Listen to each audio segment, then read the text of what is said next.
No, Oh, he I had had Subway. Subway. I am hungry. There's a difference. It's torture. All right, in 3, 2, KFI AM 640. This is the Mo Kelly Show coming to you live from Comic Con. And why don't we go west? How about Dead West? Yes. With both Nick Carter and Lauren Kitt. They join me right now on the program.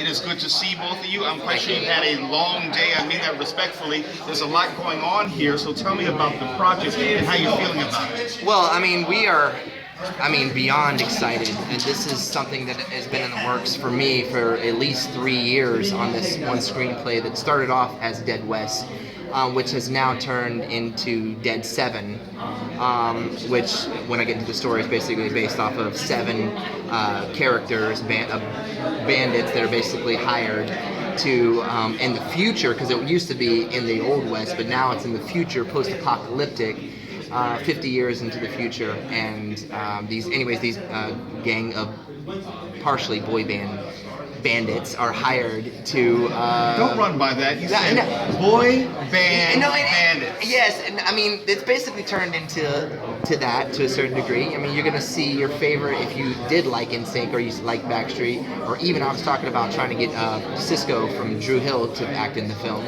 Just out there stuff, you know. But see all these people who you've seen over the years who are musicians and you never really ever saw them do anything other than that, act in a movie fighting zombies for whatever story line or plot that it is. So, in the future, imagine Mad Max. Lauren, so tell me about how did you think when the project was first being, I'll say, theorized or brought to you by this guy, what was your first reaction? The original script, I was in shock because I wore very little clothing and there was a lot of make-out scenes, and I was like, really? You want me to put? Well, it is a zombie pick, so that makes sense. And so I was shocked in that sense, but then after reading more of the new script, the action scenes are incredible. The talent is obviously incredible and funny, and I think it's gonna be a really good horror film mixed in with some like cheesy one-liners and just very entertaining. So I'm excited. And I'm excited to act with my husband. Isn't it possibly that this is the future of most of these movies, where the movies are taking themselves less and less seriously and then more appealing to a wider group of people, do you think? Absolutely. You know, I think, you know, the movie business is, I think, very saturated, you know, oversaturated. I mean, there's the same things over and over. I mean, you don't care necessarily to watch a movie. You got to come up with really creative and unique things to kind of spark interest in people, and I think this is one of those things, you know, by creating a cast of people and, you know, a cool script, or maybe bring back the old 80s B-movie sort of thing and play on it and have fun with it, you know,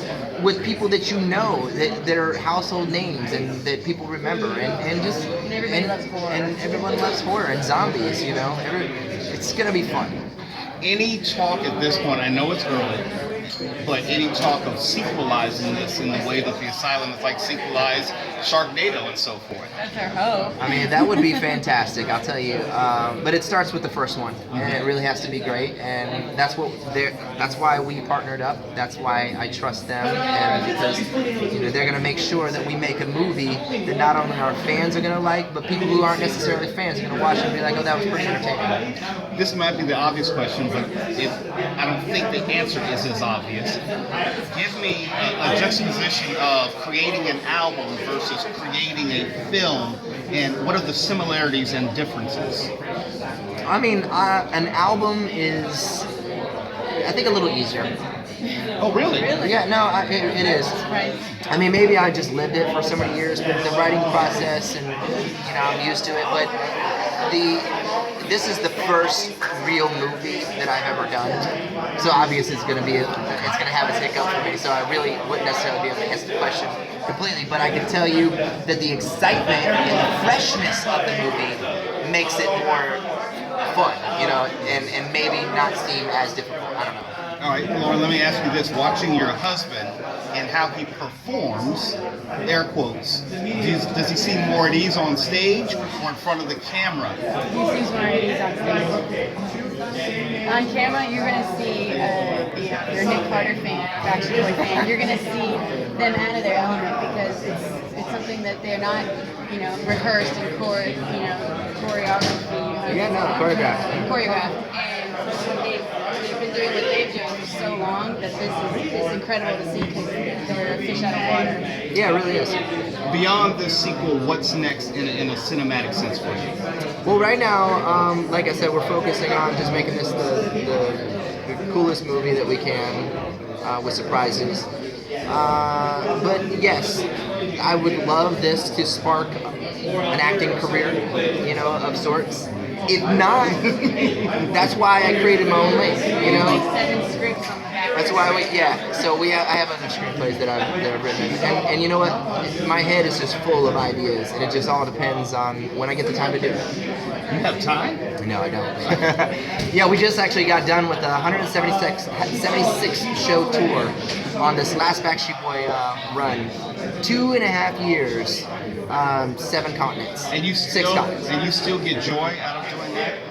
I mean, I do. I love it. I really do. And, you know, we have a great relationship. That's why I was able to bring AJ in. Howie from my band's going to act in it. I actually talked to a lot of the other guys, and most of the band is pretty interested in being in the film. To what degree, I don't know yet. But that's based on our relationship that we have, so it's good. He's Nick Carter, she's Lauren Kitt, together, Dead 7. I said Dead West, but That's okay. No, it's okay. It's changing. It literally changed yesterday. So Okay, I'm not crazy. you're not Well, crazy. it's not for that It's reason. not your fault. This is the Mo Kelly Show coming to you live from Comic Con, KFI AM 640. Right? Thank you.